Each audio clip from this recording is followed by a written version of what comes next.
ओम शांति।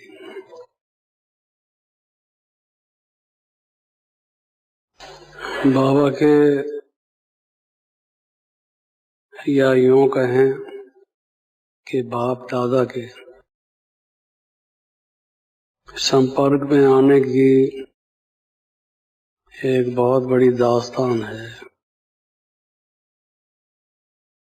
मेरे जीवन की जो दास्तान है उसका एक वो अत्यंत महान महत्वपूर्ण भाग है। उसके बिना ये जीवन कुछ भी नहीं। मन में ऐसी छाप लगी हुई है कि मैंने इन आंखों से कैसी मूर्ति को देखा। वो कौन थे? सृष्टि के आदि पिता प्रजापिता ब्रह्मा, प्रथम पुरुष, जिसके बाद देव सृष्टि स्थापन हुई। हरी आंखों, तुम धन्य हो, तुमने ऐसे महान महान महान महान पुरुष को देखा। अरे कानो, तुम धन्य हो जिन्होंने उनके शब्दों को सुना। लेकिन वो आंखें और कान इस शरीर का अंग प्रत्यंग हैं। इनका वाहन करने वाली तो आत्मा है। मैं अपने लिए कैसे कहूँ कि मैं धन्य हूँ कि मुझे ऐसे के दर्शन हुए। मुझे जीवन में और कुछ भी ना मिला हो, कुछ भी ना मिला हो। जो मम्मा और बाबा की भव्य मूर्तियों को मैंने देखा, मैंने पा लिया सब कुछ।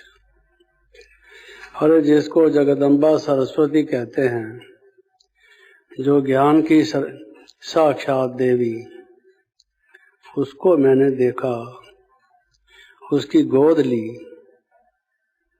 उसने मेरा चुंबन लिया, मुझे सीने से गले से लगाया, प्यार किया। उस सरस्वती मैया ने और क्या चाहिए? जीवन में व्यक्ति को और क्या चाहिए? ये कालों का काल जो मनुष्य को काल के पंजे से छुड़ा देता है, गरीबी से छुड़ा देता है, रोग से छुड़ा देता है, दुख और अशांति से छुड़ा देता है, एक ही धक से सब बातों से मुक्त और जीवन मुक्त कर देता है, वो कौन है? स्वामी विवेकानंद ने रामकृष्ण के बारे में ही इतना बता दिया, एक अकेले व्यक्ति ने।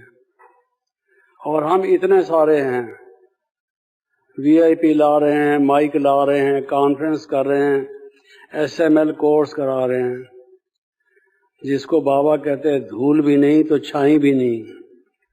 अभी तुम बच्चों ने खुद भी समझा नहीं कि वो कौन है, क्या कार्य कर रहा है।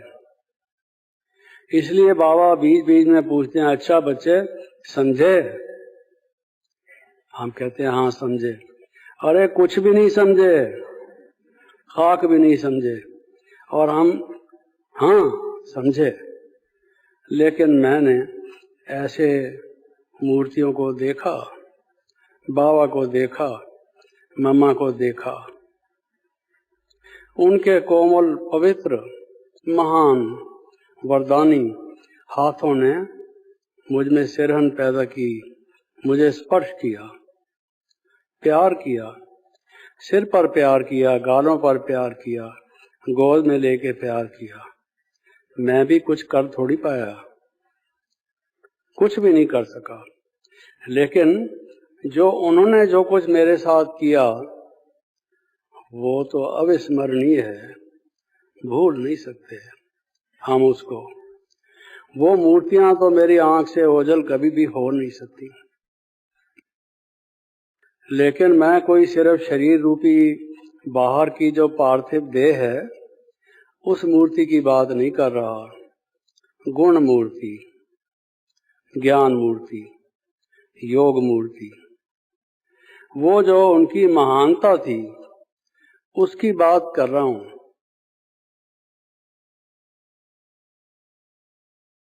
1952 में जब पहली बार मैं संपर्क में आया तो उस कहानी को शुरू से नहीं बता रहा लंबा करके, वो तो कई दिन लग जाएंगे, लेकिन ये कहना चाहता हूं कि मैंने जब बाबा मामा के चित्र को कल्प वृक्ष में देखा, बैठे हुए कल्प वृक्ष में देखा, आंख न जाने दिल पहचाने, ये सुरीतियाँ ये कैसी, जैसे वो कहते हैं।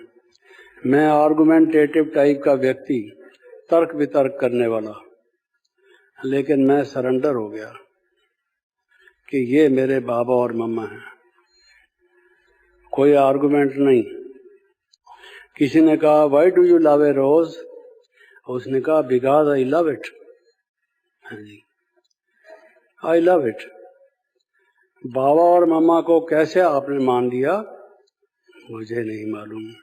यहाँ से आवाज बड़ी गहराई से उठी, अरे ये पहचानते हो कौन है? ये तुम्हारे बाबा और मम्मा हैं। हाँ जी, छाप लग गई, उस बात को मान लिया। ये बाबा कौन हैं, कैसे उनके तन में आते हैं, मैं ये देखने के लिए नहीं आया, उनसे मिलने के लिए आया। यहाँ आने से पहले मुझे ऐसे लगता था जैसे चूहा किसी चूहेदानी में फंस जाए, रैट ट्रैप में, और निकल ना पाए अपने आप। इस दुनिया में मैं पता नहीं कैसे फंस गया इस चक्रव्यूह में। अब इससे निकलूं कैसे, तरीका आता नहीं है। फंस गया। ये क्या है? ये आदमी ये कर रहा है, वो आदमी वो कर रहा है, वो आदमी वो कर रहा है, मतलब क्या है? What is the meaning? I could not understand. मुझे लगा ये बात क्या है। बहुत एक तड़प रहा था और रोता था और कहता था हे प्रभु, हे भगवान। उन दिनों तो यही कहते थे ना हम, प्रभु भगवान इत्यादि। आप मुझे निकालो। चूहेदानी से चूहा खुद नहीं निकलता है, उसको कोई निकालने वाला होता है।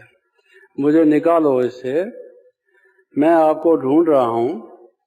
मैं नहीं पहचानता आपको, लेकिन आप तो जानते हो कि मैं आपको याद कर रहा हूं, आपकी वजह से तड़प रहा हूं। आप निकालो। आप मेरे पिता हो और कहा जाता है भगवान दयालु हैं, कृपालु हैं। आप दया और कृपा करो। आप हमारे पिता हैं, माता हैं, सब कुछ हैं, फिर निकालते क्यों नहीं? ऐसे मेरे मन में विचार चलते रहते थे कि मैं आ गया, उस बैकग्राउंड से आ गया। उससे पहले का लंबा बैकग्राउंड और है, लेकिन जब आया तो उन दिनों में ये जो ईश्वरीय विश्वविद्यालय था ये भरतपुर कोठी में था। अभी वहाँ होटल बना हुआ है, उस जगह पर वो था। पहले मैं वहाँ गया। मैंने क्या देखा कि जिसको मैंने कल्प वृक्ष में देखा था, ब्रह्मा बाबा को, तो जो भरतपुर कोठी से नीचे सड़क तक एक सड़क आती थी, क्योंकि ये कोठी बहुत ऊंची थी, उससे सड़क तक आने का काफी बड़ा रास्ता था। वो रास्ता ठीक नहीं था, उसमें पत्थर ही पत्थर थे और लूज पत्थर थे। कोई व्यक्ति वहां पांव रखे लुढ़क जाएगा, पत्थर के साथ खुद भी लुढ़कता हुआ नीचे पहुंचेगा। पहुंच तो जाएगा सड़क पर, लेकिन पहुंचेगा उस लुढ़कता हुआ उस पत्थर पर।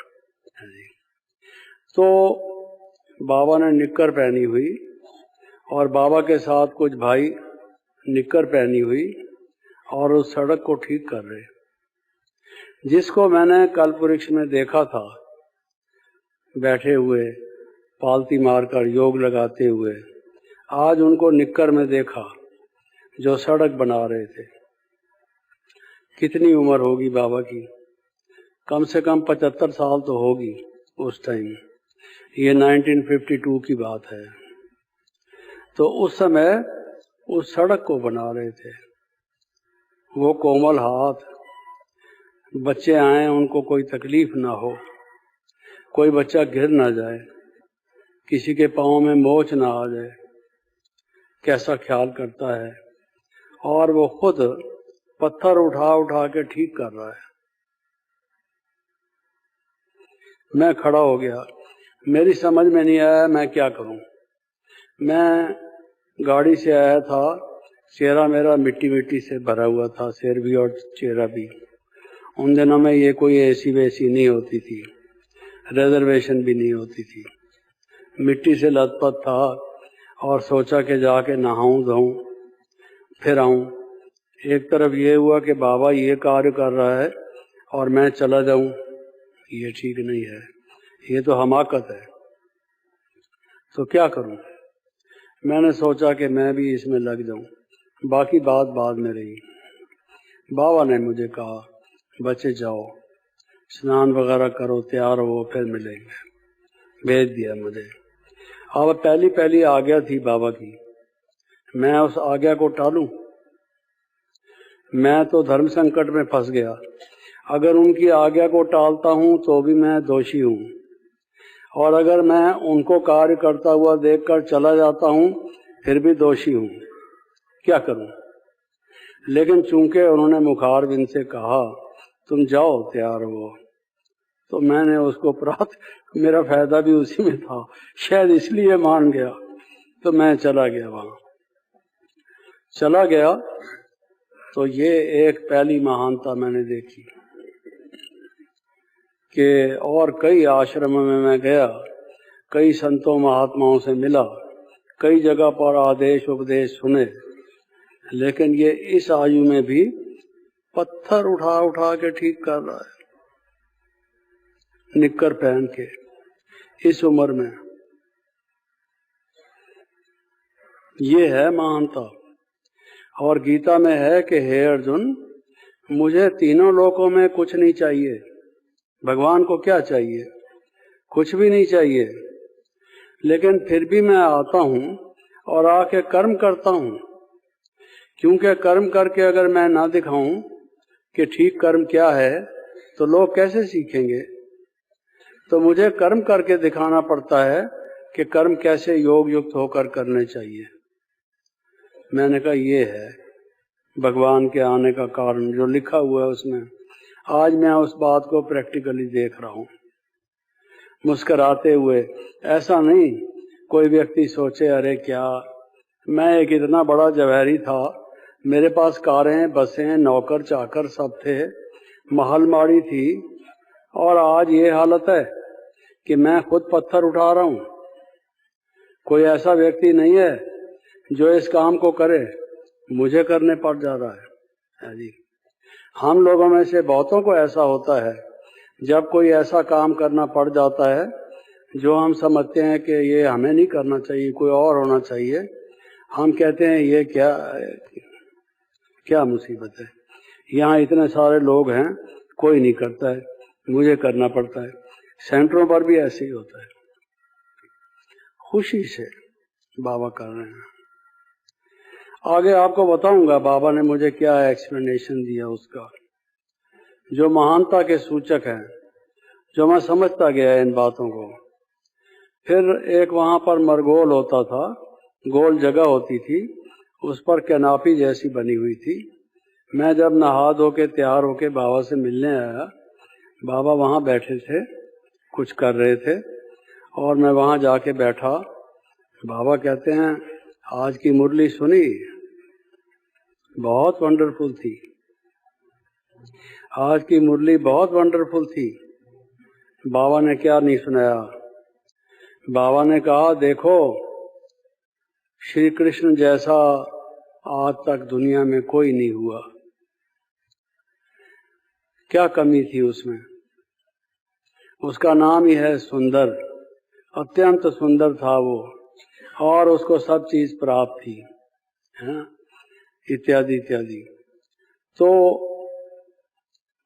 फिर भी गीता में लिखा हुआ है कि जब भगवान आते हैं साधारण तन में आते हैं और जो मूढ़मती लोग हैं उसको गाली देते हैं। अवजानन्ति मां मूढ़ा मानुषम तनम आगतम। उस मनुष्य तन में जब भगवान आते हैं, जो मूढ़ लोग हैं, मूर्ख, वो जानते नहीं हैं, इसलिए गाली देते हैं। कृष्ण को कौन गाली दे सकता है?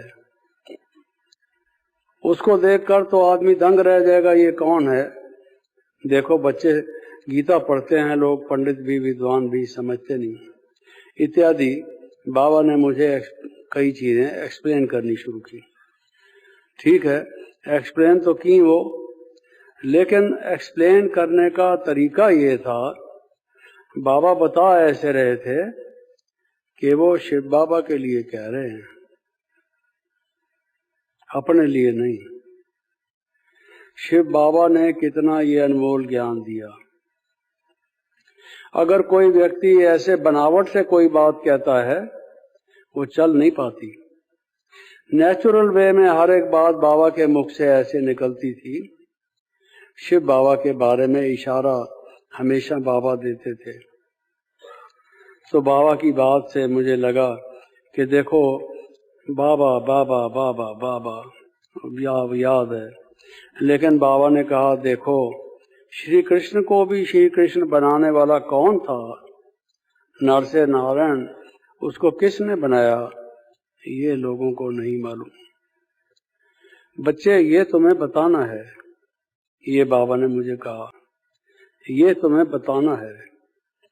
जैसे बाबा को पहले साक्षात्कार हुआ और वो शिव बाबा आए, कमरे में लाइट हुई और बाबा को नई सृष्टि का साक्षात्कार हुआ। कोई तारे तारे से थे, आते थे, महल थे, कोई शहजादा कोई शहजादी बन जाते थे, और बाबा ने उसको कहा बच्चे तुम्हें ऐसी सृष्टि बनानी है। ये बाबा की जीवन कहानी में आता है। तो मुझे बाबा ने कहा ये तुम्हें बताना है। मेरे तो कपाट खुल गए, ये मुझे बताना है। अच्छा, फिर बाबा ने कहा और कितनी बातें बतानी हैं बच्चे, समझते हो? क्योंकि लोगों को तो पता नहीं ज्ञान का बिल्कुल। देखो ना, भगवती सीता, उसको कोई अंगुली भी नहीं लगा सकता, बुरी दृष्टि से देख भी नहीं सकता, और उस भगवती सीता के लिए कहते हैं उसको चुराया रावण ने। वो राम कैसा आदमी था जो अपनी पत्नी को भी गंवा बैठा, समझा? तो ये कितनी गलत बातें कहते हैं बच्चे, ये सब बताना है। ठीक है, ऐसे बताते गए बाबा। मैं कोई डायरी पेंसिल तो लेके बैठा नहीं, डायरी पेंसिल वैसे भी आज तक मैंने रखी नहीं, बुद्धि रूपी डायरी में ही लिखता हूँ सीधा डायरेक्ट। तो सुन रहा था मैं, फिर बाबा ने कहा जब ये सारी बातें लोगों को कहोगे लाठियां मारेंगे लोग, लाठियां। साथ में ये कह दिया सिर पर तुम्हारे लाठियां मारेंगे। तुम कहोगे राम की सीता नहीं चुराई गई, खुश नहीं होंगे कि अच्छा कैसे आप कहते हो, ये तो अच्छी बात है अगर ऐसा नहीं हुआ। ऐसे नहीं कहेंगे, कहेंगे तुम हमारे शास्त्र का खंडन करते हो। तुम कौन नए आदमी आया हो, तुम्हें क्या पता है? अरे ऋषि मुनि वगैरह वाल्मीकि जैसे रामायण लिख गए, संत तुलसीदास ने इतनी बड़ी रामायण लिख मारी, पन्ने सारे काले कर दिए जो कुछ भी समझो। और आज तुम छोटे से व्यक्ति हैं, वो कहते हैं ना नन्ही सी जान और गज भर जबान, तुम बोलते हो ये क्या गलत बात कहते हो। लाठियां मारेंगे, फिर लाठियां खानी पड़ेगी, लाठियां खाओगे। अभी टोली तो बाबा ने खिलाई नहीं थी, पहले लाठियां खिलाने की बात बाबा ने कही। आपको तो टोली मिलती है, मुझे ऐसे लगा मुझे तो लाठियां लगेगी। कोई बात नहीं। तो मैंने कहा बाबा डरते तो नहीं हो? मैंने कहा किस बात से डरूंगा, आपके आदेश से, आपके निर्देश से, आपकी छत्र छाया से काम करूंगा, आपके संरक्षण में, मुझे किस बात का डर है? सच कह रहे हो सोच के? मैंने कहा सोच के कह रहा हूं, ये जीवन आपका है, इसको जिस काम में जैसे लगाना है लगा लीजिए। हाँ जी, मैं तो वही करूंगा जो आप कहेंगे। लाठियां खाने के लिए आप कहेंगे लाठियां खाऊंगा, गोलियां खाने के लिए कहेंगे गोलियां खाऊंगा। हाँ जी, वो गोलियां तो खाई नहीं, डॉक्टर लोग गोलियां खूब खिलाते हैं आजकल मुझे, समझा। तो बाबा ने कहा लाठियां खानी पड़ेगी। मैंने कहा ठीक है। तो मैंने देखा सत्य, भगवान के लिए कहते हैं सत्यम शिवम सुंदरम, और निर्भय। सारा समाज एक तरफ, सबके सब लोग A to Z कह रहे हैं कि राम की सीता चुराई गई थी। बताइए, झगड़ा ही यहां से शुरू हुआ सारा, राम की सीता चुराई गई थी। और एक है जो कहता है नहीं चुराई गई थी, हम कहते हैं नहीं चुराई गई थी। आम तौर से व्यक्ति की नेचर ये है कि वो पाथ ऑफ लीस्ट रेजिस्टेंस, जिसमें लोगों से संघर्ष कम हो, झगड़ा ना हो, वो बात कहता है। ऐसी बात कोई अजीब आदमी ही कहता है जिससे लाठियां खाने के लिए तैयार हो, समझा। ये सत्य कहता है और डरता नहीं है। सेवा का पहले देखा और आते ही बैठते ही ये देखा, ये है सत्य स्वरूप। सारी दुनिया कुछ भी कहे, सारी दुनिया रात को कहे कि अब दिन है, नहीं, अगर वो दिन नहीं है रात है तो हम कहेंगे रात है, समझा। ऐसे की तलाश में मैं था। ये ट्रुथ पर्सोनिफाइड, स्वयं सत्य, सत्य स्वरूप है। और सत्य को जानना ये भी एक बात है, लेकिन सत्य को कह पाना है जी, ये और कठिन बात है।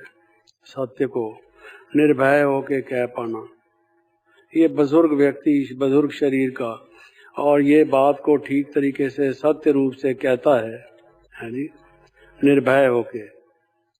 ये ग्रंथ साहब है सिखों का, उसमें आता है पहले शुरू में कि भाई वो निर्भय है, भगवान जो है निर्भय है। और किसी मनुष्य को किसी भी परिस्थिति में कोई भी कारण से कभी भी अंश मात्र, लेश मात्र, थोड़ा भी, क्षण मात्र के लिए भी भय हो सकता है। उसको कोई भय नहीं, ये पहचान है उसकी, वो सबसे सामना करने को तैयार है। ये मैंने देख लिया। फिर बाबा से मिलने गए, हमको ले गए फॉर्मली, ऊपर ले गए। ऊपर एक जगह थी, सीढ़ियां चढ़ के जाना पड़ता था, लकड़ी का स्टेयर केस बना हुआ था, उसमें हम गए। तो बाबा मम्मा बैठे थे, उनसे मिलने के लिए हमको लेवा गए, उनके सामने जाके बिठा दिया। हमको मालूम नहीं था कि इनसे कैसे मिलना होता है। संतों महात्माओं को अपना अपना तरीका होता है, गुरुद्वारे में अपना तरीका होता है, हर एक जगह मिलने जुलने का तरीका अपना अपना है। यहाँ कैसे मिलना है हमको नहीं मालूम, किसी ने बताया नहीं था, गाइड नहीं किया था। हम तो जाके बैठ गए बाबा के सामने। मैं बैठा बाबा के सामने, हमारे साथ 2 व्यक्ति और थे, और बहनें थी कुछ, जो आज भी हैं कई, एक आध शायद नहीं रही। आधा तो नहीं, आधी बहन तो नहीं होती, बहन तो पूरी होती है, मतलब कोई 1-2 नहीं रही होंगी, बाकी सब थी। तो हैं वो, तो वो बैठे थे हम सब। तो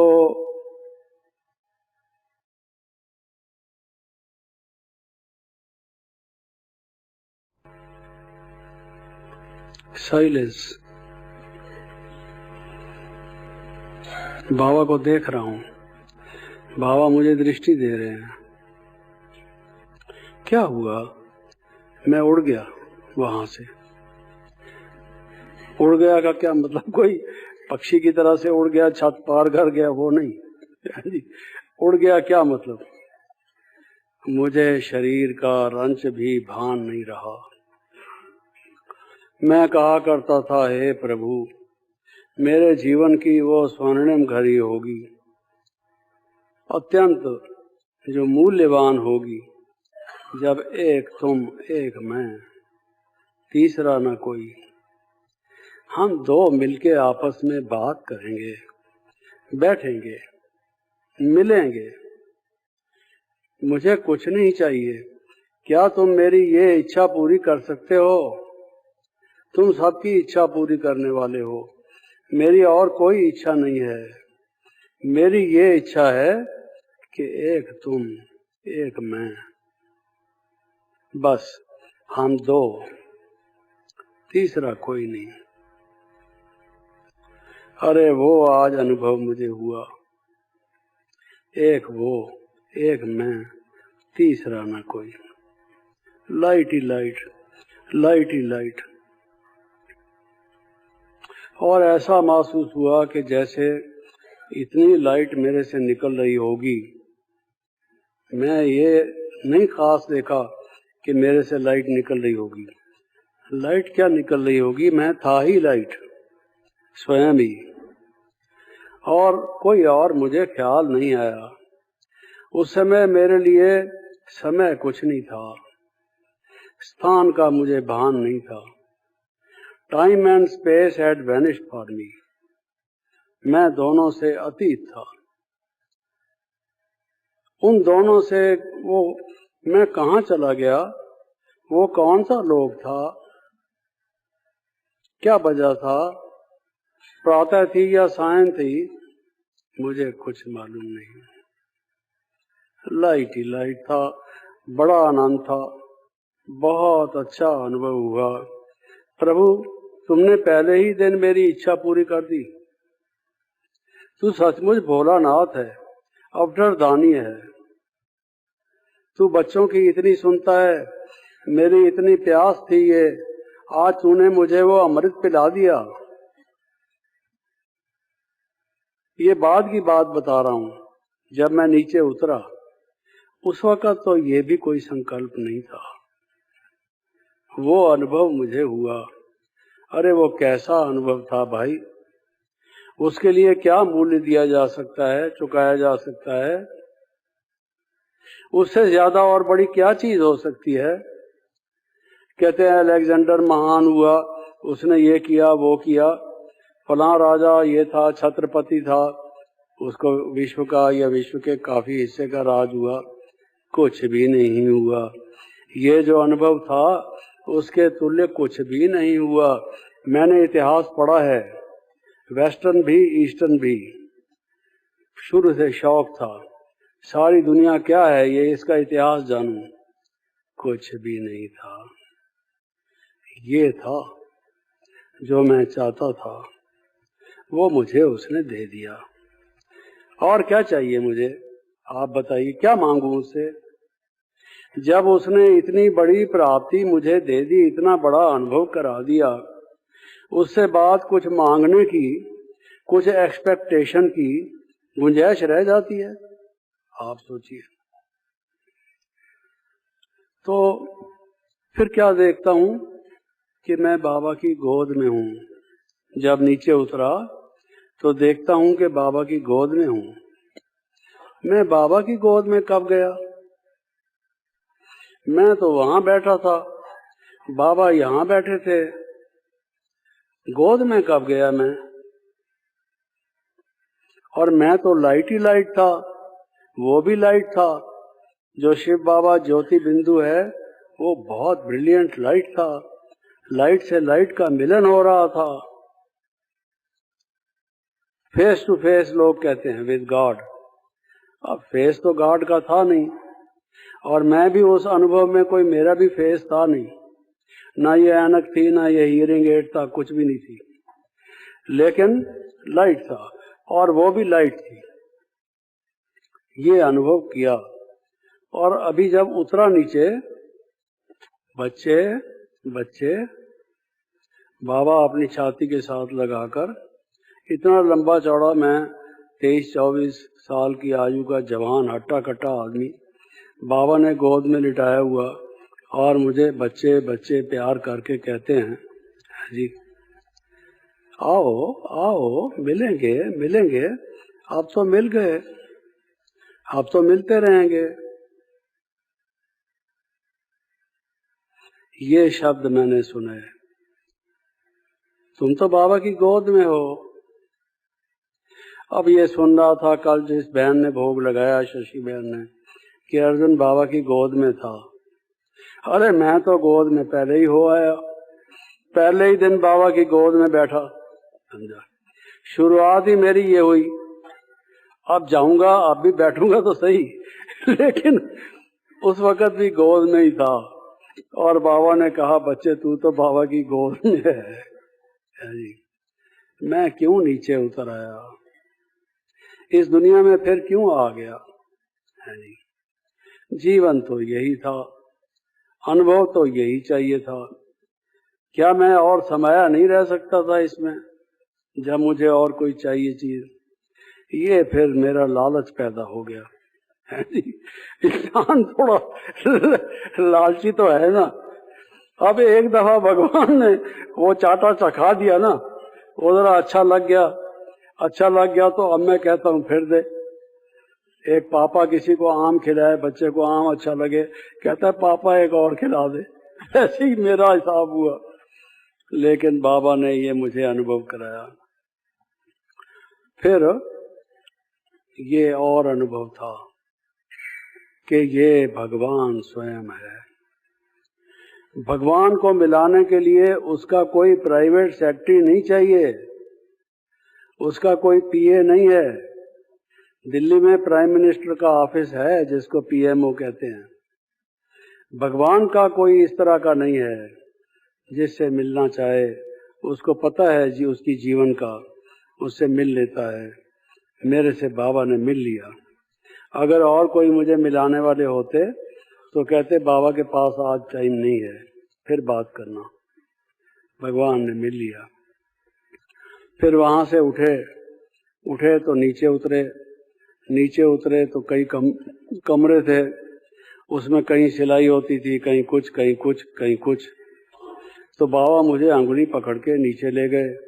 नीचे ले जाके, बच्चे यहाँ ये होता है, बच्चे यहाँ ये होता है, एक बहन बैठी है, बच्चे ये काम करती है, इसका ये नाम है, इस बहन का ये नाम है, ये ऐसा काम करती है, इसकी ये विशेषता है।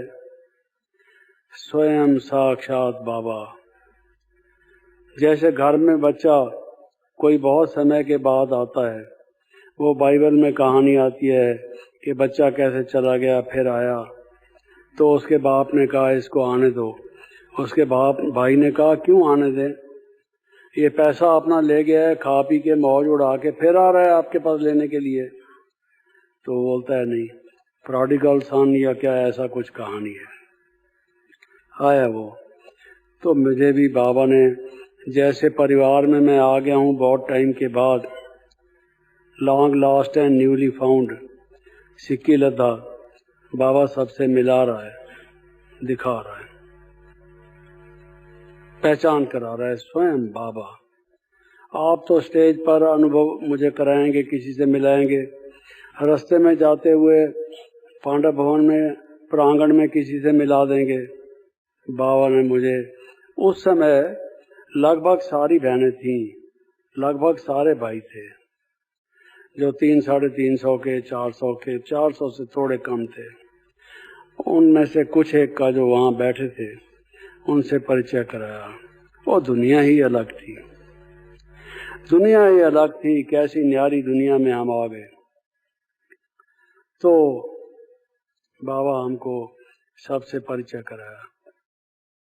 ये सारा परिचय कराने के बाद बाबा मुझसे बोले, Now I want to have your attention, please. ये सारा अनुभव कराने के बाद बाबा बोले, बच्चे पड़ोस में एक मित्र है, बाबा का मित्र रहता है। बाबा का मित्र रहता है, क्या मतलब इसका? मैं समझा नहीं बाबा के कोड को कि ये कौन सा मित्र है। खैर, जब बाबा और हम अलग हुए तो मैंने किसी से पूछा वो मित्र कौन है, उससे कभी मेरे को मिला सकते हैं? उन्होंने कहा जी वो एक सन्यासी है, उसने कुटिया बनाई हुई है कब्रिस्तान के पास और वो गाली देता रहता है, रात दिन गाली देता है, समझा? बाबा को गाली देता है। उसके लिए बाबा ने कहा बाबा का एक मित्र है। जो बाबा कहते हैं कि निंदा हमारी जो करे मित्र हमारा वो, तो बाबा ने बड़े नेचुरल वे में मुस्कुराते हुए ये कहा कि ये पड़ोस में बाबा का एक मित्र रहता है। हाँ जी। अब बाबा की जो धारणा है, जो उनका जीवन है, जो गुण है, वो मेरे सामने आता गया सारा। वो गाली देता है और बाबा कहते हैं मित्र है। हाँ जी। और बाबा मुझे सबसे परिचय करा रहा है, जैसे मैं बहुत पुराना कोई इसी जगह का हूँ।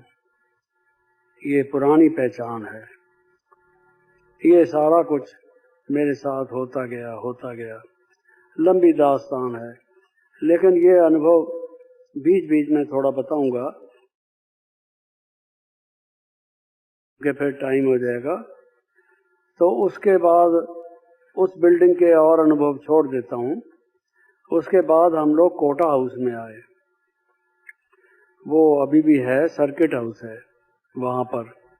उस कोटा हाउस में शिफ्ट किया बिल्डिंग को, क्योंकि भरतपुर के महाराजा ने बिल्डिंग की कोई रिपेयर नहीं कराई। बारिश आती थी, टपकता था, कई चीज़ें थी। बाबा ने मुझे कार्य दिया, मैंने कॉरेस्पॉन्डेंस की विश किशोर की डायरेक्शन से। कुछ लोग थे उनके परिचित, उनको बीच में डाला, कुछ हुआ नहीं। आखिर हमको वहाँ से शिफ्ट होके आना पड़ा। कोटा हाउस और धौलपुर हाउस, इन दो जगह पर हम गए। कोटा हाउस में मैं आया। लेकिन उससे पहले एक बात और ख्याल में आ गई है कि इस भरतपुर कोठी में जब मैं था, विजय निवास या क्या इसको कहते थे, तो इसमें एक सरदारी महल नाम से जगह थी, या कोई और नाम था, बहुत टाइम हो गया है, मेरे ख्याल में यही था। तो बाबा मम्मा उसमें बैठे थे, साथ में मनोहर दादी, कुंज बहन और एक दो और थे, दीदी थी।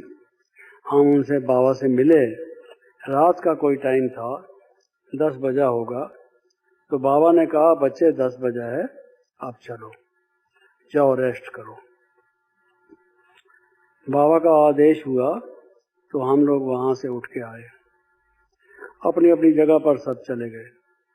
उसके पास ही जैसे हम नीचे उतरे तो शुरू में कोई छोटे छोटे कमरे थे, उनके दरवाजे नहीं थे, उसमें पर्दा लगा हुआ था, कमरा साफ सुथरा था, चारपाई वगैरह लगी थी। तो वहाँ मेरे को जगह मिली हुई थी, अकेला था मैं, तो मुझे रहने को वहाँ कहा गया था। मैं आके वहाँ लेटा, लेकिन मुझे नींद नहीं आ रही थी। बाबा बाबा, मैं आ गया, बाबा के पास आ गया। बस वो सरूर, वो नशा, वो खुशी, और मेरे को नींद ना आए उसमें। मैं जाग रहा था, लेटे लेटे लाइट लाइट लाइट, जैसे शरीर है नहीं, ऐसा अनुभव कर रहा हूँ। बाबा की याद होते होते ये मेरी स्थिति हो गई। और उस स्थिति में क्लाइमेक्स की एक स्टेज ये आई कि मैंने कहा बाबा। पास में ही तो बाबा थे और उधर साथ में दूसरी तरफ और लोग रहते थे। तो मैं तो शायद जोर से बोलता बाबा, लेकिन मैंने आवाज़ दबा दी। दबी आवाज में कहा बाबा, ताकि दूसरे कोई भागे हुए ना आए कि क्या बात है, कौन आ गया इसके कमरे में, जगदीश भाई को क्या हुआ है जी। बाबा, जैसे मैं बाबा के बिना रह नहीं सकता। अब उसके बिना मेरा जीवन और कुछ है नहीं, मैं उसी का हूँ, वो मेरा है। छोटा बच्चा जैसे माँ से अटैच्ड होता है, रात को सोता है तो टांग माँ के ऊपर रख के सोता है, कहीं खिसक ना जाए रात को, समझा। ये मेरे काबू में रहे। चली जाती है ना कई दफा सुला के बच्चे को, उसका होता है। तो मेरा भी ऐसे ही था। बाबा, साइलेंस, लाइट। बाबा, क्या देखता हूँ, बाबा आ गए। बाबा आके सामने खड़े हो गए। मैंने लाइट ऑफ की नहीं थी क्योंकि मुझे नींद तो आ नहीं रही थी, लाइट ऑन ही थी, और उसमें बाबा आके खड़े हो गए, मुझे दृष्टि देने लगे। साक्षात्कार जैसे होता है। बाबा साकार में हैं, लेकिन साकार में मुझे साकार भी दिखाई दे रहे हैं, लाइट के भी दिखाई दे रहे हैं, जिसको सेमी ट्रांस की आप स्टेज कह दीजिए। दोनों, जैसे वो कहते ना गुरु गोविंद दोनों खड़े काके लागू पाए, तो दोनों ही मुझे जैसे इकट्ठे दिखाई दे रहे हैं, अव्यक्त ब्रह्मा और ब्रह्मा। बाबा मुझे देख रहे हैं।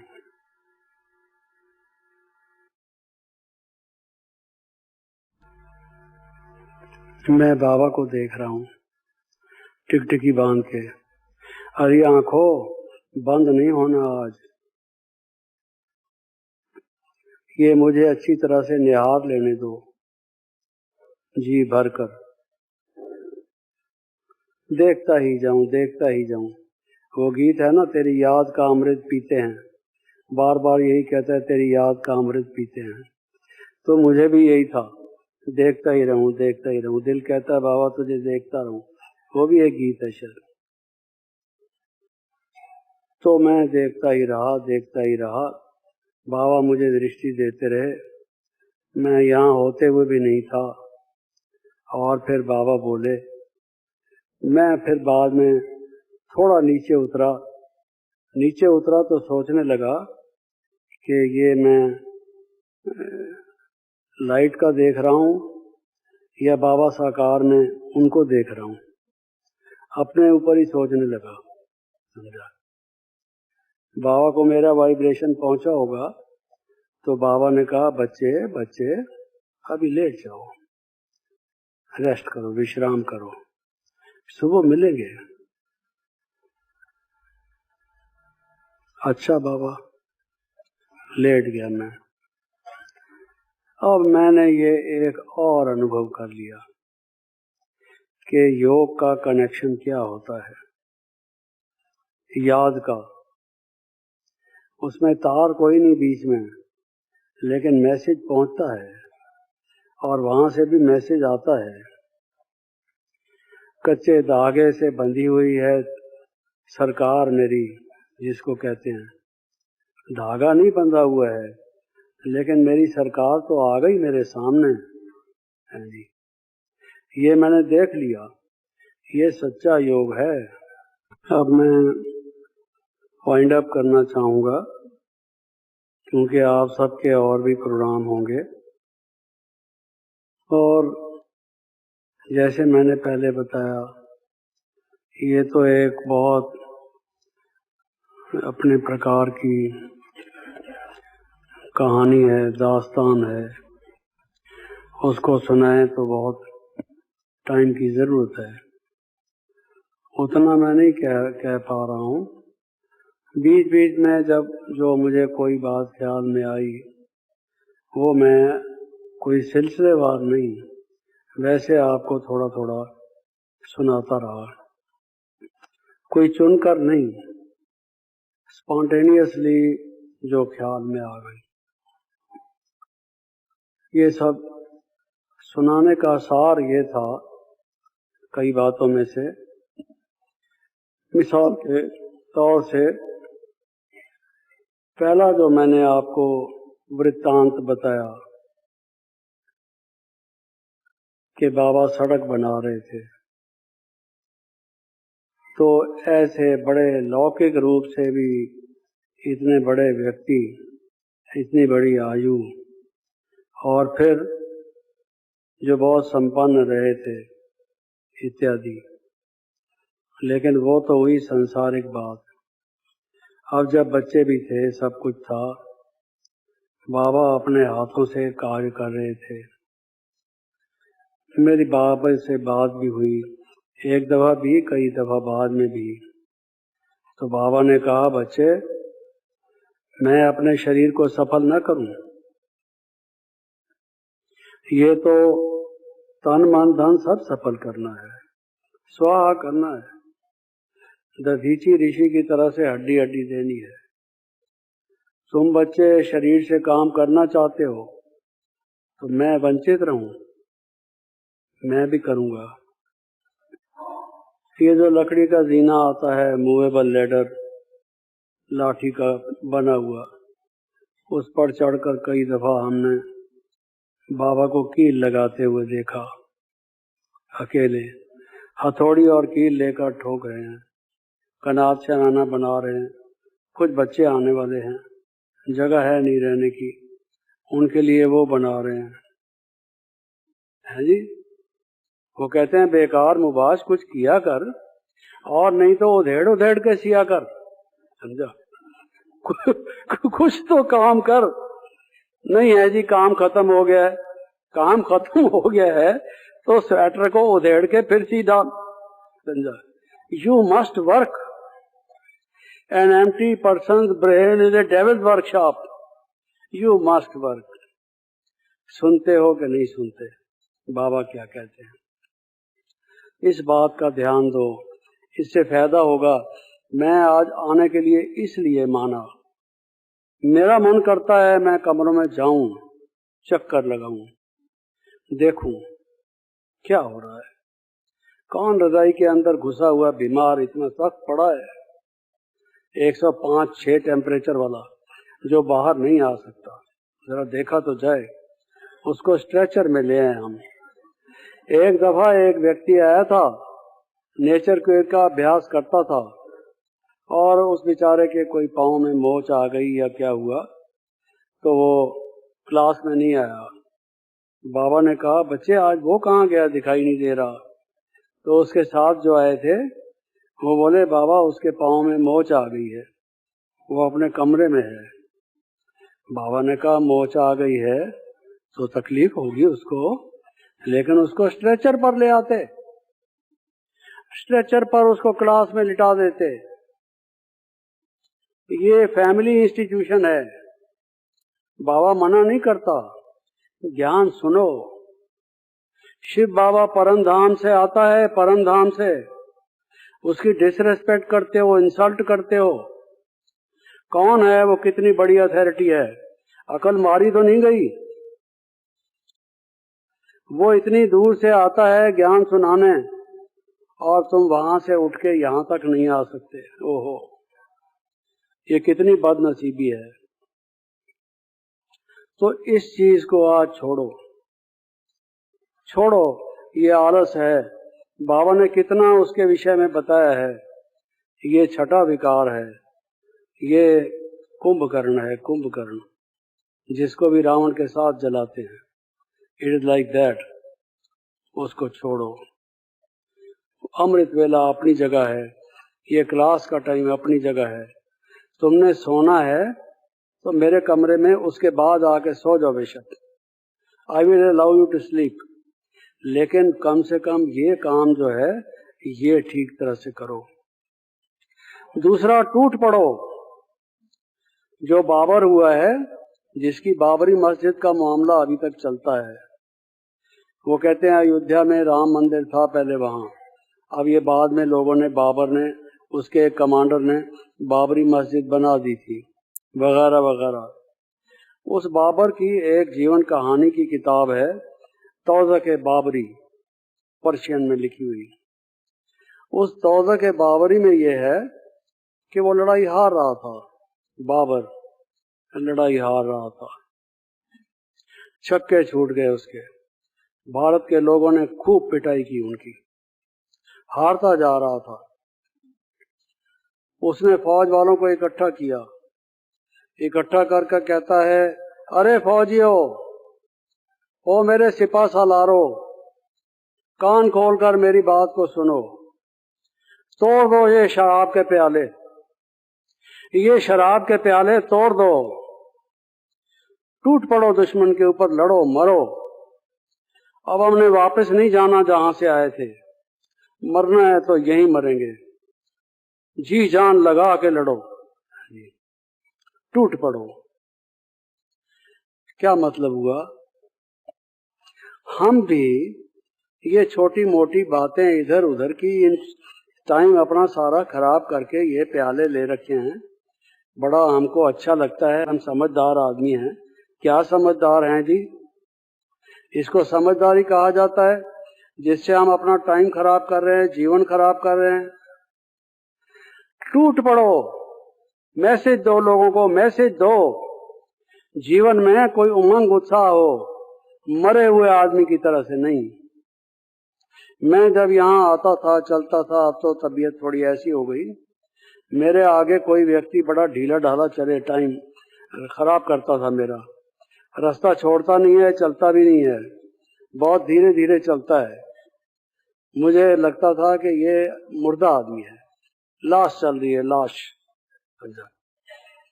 ऐसे ही जीवन में ये रखो, we are messengers, we are crusaders, we have to give this message to so many people. Shiv Baba has given us a mission, we are called upon to do something. You see, are we wasting our time in small matters? ये शराब के प्याले तोड़ दो, टूट पड़ो, लड़ मड़ो। एक टाइम था, हम बैठते थे गाड़ी में कहीं भी, इतने छोटे छोटे से हैंडबिल छपवा रखे थे, वेरी सिंपल, कोई आर्ट पेपर के नहीं, कोई कलर्ड नहीं, कोई ज्यादा ब्यूटीफुल नहीं, सिंपल। उस पे निमंत्रण लिखा हुआ, बाबा के बारे में, आ गए हैं वो सुना रहे हैं। अब जिसको नहीं चाहिए, नहीं टच होता, ना हो, हम अपनी फर्जदारी पूरी करें, क्योंकि बाबा कहते थे अंत में ये निमंत्रण ढूंढेंगे वेस्ट पेपर बास्केट में कि हमें किसी ने दिया तो था, हमने ध्यान नहीं दिया है जी, निमंत्रण दो। और उसके पीछे क्वेश्चन लिखे हुए थे, 5-7 क्वेश्चन लिखे हुए थे, और सेंटर का एड्रेस होता था। चीप होते थे, गरीब लोग थे हम, ताकि हम कोई ज्यादा पैसे खर्च नहीं कर सकते, सब लोगों को फ्री बांटना है, कितने बांटेंगे, तो वो रखते थे अपने पास। कोई पास में बैठता था तो उसको हम कहते थे, आप इंटरेस्टेड हैं धार्मिक इसमें? हाँ जी, उसको हम देते थे पढ़ने के लिए। हाँ जी, कई लोग सेंटर पर आते थे उन क्वेश्चंस को पढ़ के, लेकिन भाव ये था, हम किसी से मिले, गाड़ी में ही मिले, बस में ही मिले, फिर पता नहीं इतनी भीड़ में से कौन कब किसको मिलता है। ये अंत में उलहना देगा कि भगवान, मुझे तुम्हारा संदेश किसी ने नहीं दिया।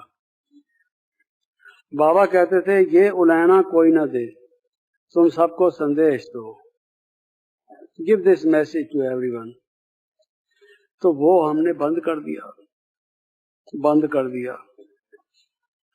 मैं सुना रहा था बाबा की बातें, चाहे मैं भरत कोठी में आया, चाहे कोटा हाउस में, फ्री लिटरेचर के पैकेट रोज पोस्ट होते थे, 50, 60, 100, 40, 30 बड़ी बड़ी किताबों के पैकेट, लंदन, अमेरिका, इंडिया, जहां तहां। दान करो, दान, ज्ञान दान करो। ये ज्ञान दान जो है, ये नेत्र दान है, जैसे अंधे को कोई आंखें देता है, दिन भर में कोई दान किया, किसी को कोई संदेश सुनाया, किसी की आंख खोली, कोई चिट्ठी लिख दी किसी रिश्तेदार को, किसी दोस्त को, किसी को आते जाते को संदेश दे दिया कि नहीं किया, अरे कुछ करो। तो वो हमने देखा बाबा पैसे ना होने के बावजूद, आर्थिक रूप से कठिनाई होने के बावजूद दान करो, दान करो, दान करो। बच्चे, ये सर्वश्रेष्ठ दान है ज्ञान दान। सिर्फ कहने की बात नहीं, प्रैक्टिकल करते हुए सब चीज देखा। पैकेट भेजते रहते थे। जब हर एक चीज बेचते हैं तो फिर उसकी कीमत और हो जाती थी। बाबा कहते हैं बच्चे, ये बेचने की चीज नहीं है, ये भगवान की दी हुई चीज तुम बेचते हो। तो हमने कहा बाबा कहाँ तक बांटेंगे? ये भारत में तो ऐसा है, अगर हमने यहाँ रखा तो कोई कहेगा जी एक मेरे लिए दे दो, एक मेरे मामा जी के लिए दे दो। उनका भी इंटरेस्ट है, अच्छा दे देते हैं भाई। फिर कहेगा चाचा जी का, उनमें भी ज्यादा इंटरेस्ट है। एक चाचा जी के लिए फ्री है, आप रोक तो सकते नहीं, चक्कर लगा के फिर आ जाएगा, फिर देना पड़ेगा आपको। तो रद्दी बेचनी है, उसने जाके मलाई बर्फ खानी है, समझा? तो वो तो यही काम करता है। ऐसे लोग थे। लेकिन बाबा कहते थे बेचो मत। आर्ट पेपर पर छपी हुई किताबें होती थी रेड इंक में, उस पर सुनहरी लगी हुई, इतनी कॉस्टली, इतनी सुंदर। बाबा कहते थे एक गीता छपवाई हमने, सच्ची गीता, रियल गीता, इंग्लिश में। तो बाबा ने पूछा इसका कितना खर्च हुआ? मैंने कहा 2 रुपए। तो बाबा ने कहा फिर? मैंने कहा क्या करना है बताइए। तो बाबा ने कहा ये बेचनी नहीं है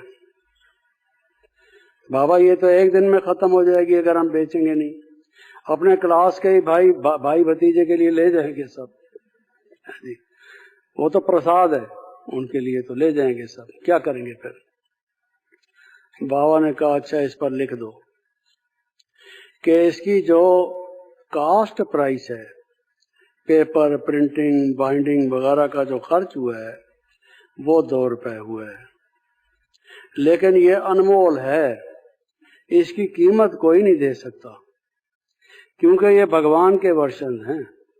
you can not adequately pay for it, no one can, you see, because every word of it is a gem, it's God's word, how can you pay? You are poor people, how much you have to pay? You can't. तो वो नहीं पे कर सकते। आप ये लिख दो कि फिर उसके साथ ये लिख दो, पढ़ो इसको, अगर पढ़ने के बाद पसंद ना आए किताब वापस दे जाओ, 2 रुपए लेके जाओ, है जी। हमने कहा बाबा ये नया धंधा हो गया, लोग पढ़ के ले जाएंगे, 2 रुपए भी ले जाएंगे, फिर बताइए। तो बाबा ने कहा एक्सपेरिमेंट करो, ऐसा नहीं होगा, फिर तुमने ठीक नहीं लिखी लगता। अगर ठीक लिखी हुई होगी वापस क्यों करेंगे, और ले जाएंगे। तो मेरी परीक्षा बीच चलो। बाबा कहते हैं स्टूडेंट्स हो, it is A university, you must study, है जी। बंदर के आगे किताब रखो तो क्या करेगा? क्या करेगा? इस कागज को उस कागज को फाड़ के रद्दी कर देगा, जो उसके ऊपर अमरूद काट के भी आप खा नहीं सकते, समझा? वो तो सारा कागज खराब कर देगा। ऐसे ही तो कुछ ऐसा दान दो, ज्ञान दान दो, ये नेत्र दान है मनुष्य को। बाबा कहते थे अंधे के आगे आरसी है, आईना है, ये नेत्र है, ये दो लोगों को। और अधिक टाइम न लेते हुए आज यही समाप्त करते हैं। ओम शांति।